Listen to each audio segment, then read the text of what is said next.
Did you see the shameful attack on President Trump at the service at the National Cathedral on Tuesday? Whoever planned that should be fired. Why do I say that? Stay tuned. Hi, I'm Dr. Ken Henry, and this is Conservative Commentary, where we spread the MAGA message. Before we begin, I'd like to ask you for a favor. If you would, please, like, comment, share, and subscribe. It really does help us grow the channel. And go over to youtube.com/@the MAGA message and check out our other videos. And if you haven't subscribed, subscribe while you're there. Now, why do I say Trump's staff should be fired? Well, this Lefty Looney Bishop, Marianne Budd, is a known quantity. She has a hatred for President Trump that runs back to his first term in office and the George Floyd situation.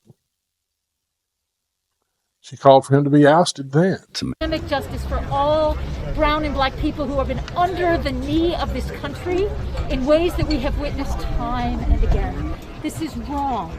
And this rising up, this spontaneous uprising of people, mostly half my age or younger, they're the ones we should be listening to. And they're angry at the president. They're so angry. They're angry at the president. So what is your message to President Trump today? Well, he should. I've given up speaking to President Trump. We need to replace President Trump. We need leadership that will lead us in the ways that this country deserves. Thank you. And whoever planned this allowed her to take that podium and become a lefty darling. And of course, her plan's clear what she wants to do. She's doing it. She's become the darling of the leftist media and is running around on all the talk shows at PMSNBC and The View and giving these interviews. And she's the darling of the left, and they're just breathless at her courage. She's a shame. She's an abomination. And what she said from the pulpit offended most Christians. I don't know how Trump's people can defend allowing this to happen. Certainly, the president wasn't pleased, nor was any of the first family. And JD and Usha were certainly offended, and rightfully so. I want you to think about what that sermon did in terms of harm to the beginning days of the presidency. Now, President Trump has played it off and said, I just didn't think it was a very good ceremony, and he's calling for an apology. But it gave this loony lefty press, media, it gave them food. It was like fuel to their fire. They were looking for something, and this idiot gave it to them. I just am appalled, and still, I'm still seething over it. But I've learned some things about Marianne Edgar Budd. She lives in a $6 million mansion, it's been reported.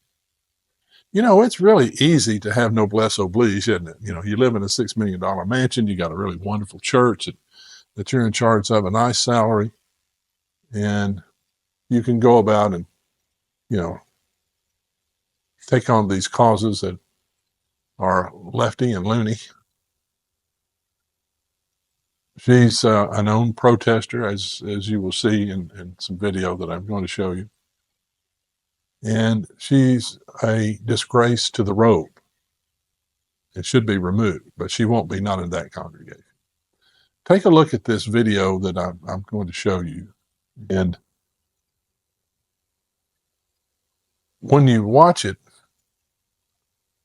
after you watch it, please let us know your thoughts in the comments. Yesterday, the presidential party and members of Congress and whatnot, the hoi polloi of Washington for the most part, went up to Washington's National Cathedral for a national prayer event. And there at the lectern was Bishop Marianne Edgar Budd, and she gave a sermon that, you know, it's described as a sermon, but really it was a lecture where she told the new president, go easy on migrants and refugees and members of the LGBTQ community. If you missed it, it's gotten a lot of support in some quarters and a lot of criticism. Here she is. I ask you to have mercy upon the people in our country who are scared now. There are gay, lesbian, and transgender children in Democratic, Republican, and independent families, some who fear for their lives. And the people who pick our crops and clean our office buildings, who labor in poultry farms and meatpacking plants, who wash the dishes after we eat in restaurants and work the night shifts in hospitals, they may not be citizens or have the proper documentation, but the vast majority of immigrants are not criminals. Oh, my God. It's always good to learn. What was that, John, or was that Paul? I don't know. She didn't go through Scripture, okay? Right. And she gave a political speech. Absolutely. And as someone that comes from generations of preachers, I would have walked out. I commend the president for being graceful, but I'm J.D. Vance. I'm looking crazy. Like, what is she talking about doing a sermon? I don't think it was the appropriate time. If you had something to say to the president that may be a little political, if you wanted to talk about the president exercising mercy, then you could have asked for the president for a few minutes of his time and said, Mr. President, this is the issue that I feel.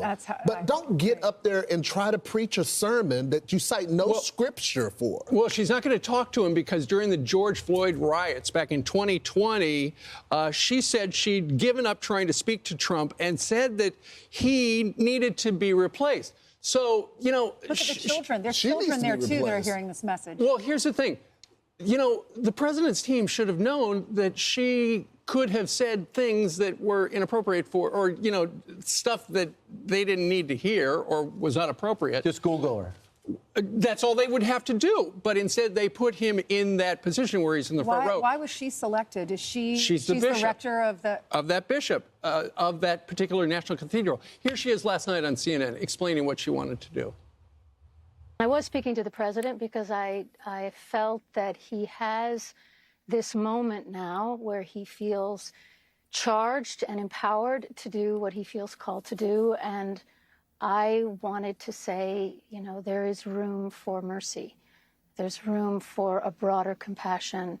We don't need to portray with a broad cloth in the harshest of terms some of the most vulnerable people in our society. So Trump wants an apology, and he made that clear. He said the so-called bishop who spoke at the National Prayer Service on Tuesday morning was a radical left hardline Trump hater.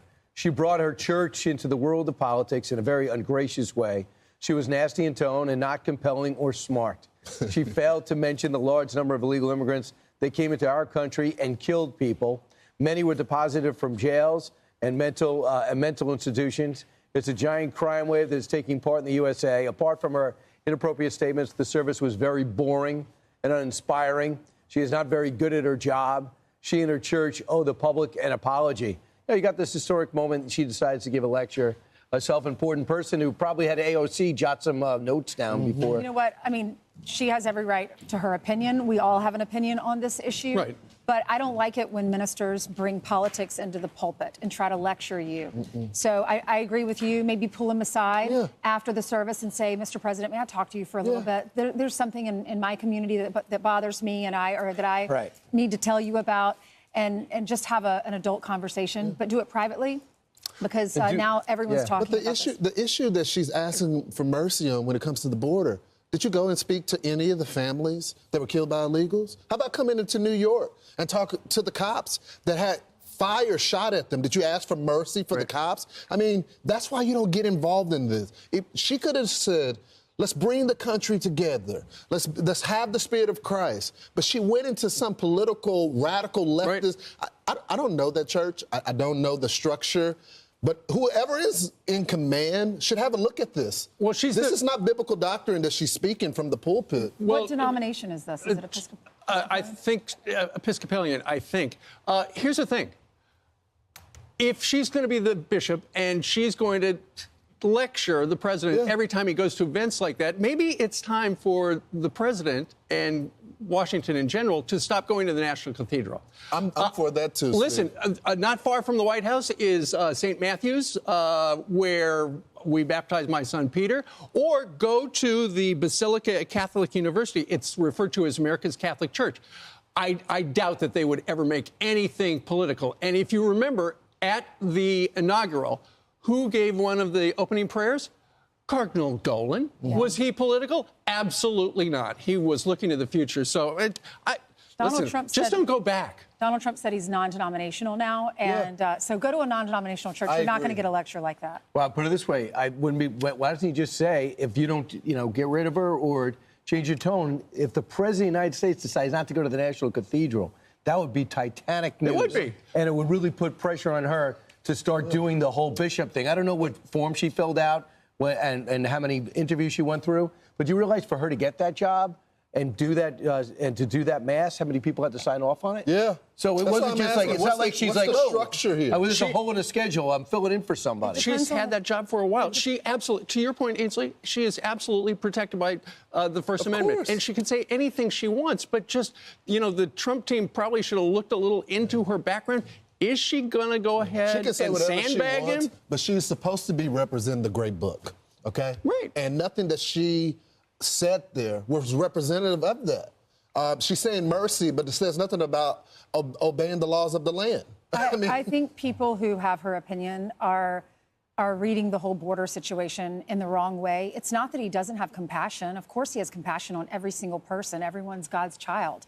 It's not about that. It's about taxpayers paying so much for other people. We're pouring into the tax base. That's right. And they're giving that money to people who are not here legally and are not contributing. That's all it is. And the crime, the people that are murdering Blake and Riley, yes, you're right. She should have a conversation with their parents and have mercy on those families. Which just passed. Blake and Riley, the Blake and Riley bill, and had over 40 votes in the House alone. Right, goes back to the House today. But she wants to be famous. Trump. That's why she hops on CNN. That's why she sat there. And there's video of her in 2020 with her ridiculous mask on, outdoors, with the little vent on the side, screaming about Donald Trump and what he should be, and the George Floyd riots. That's not somebody that wants to be a leader for everybody. No, she shouldn't be in clergy. Okay, so that's something more Al Sharpton. A lot of people, both sides, talking about today.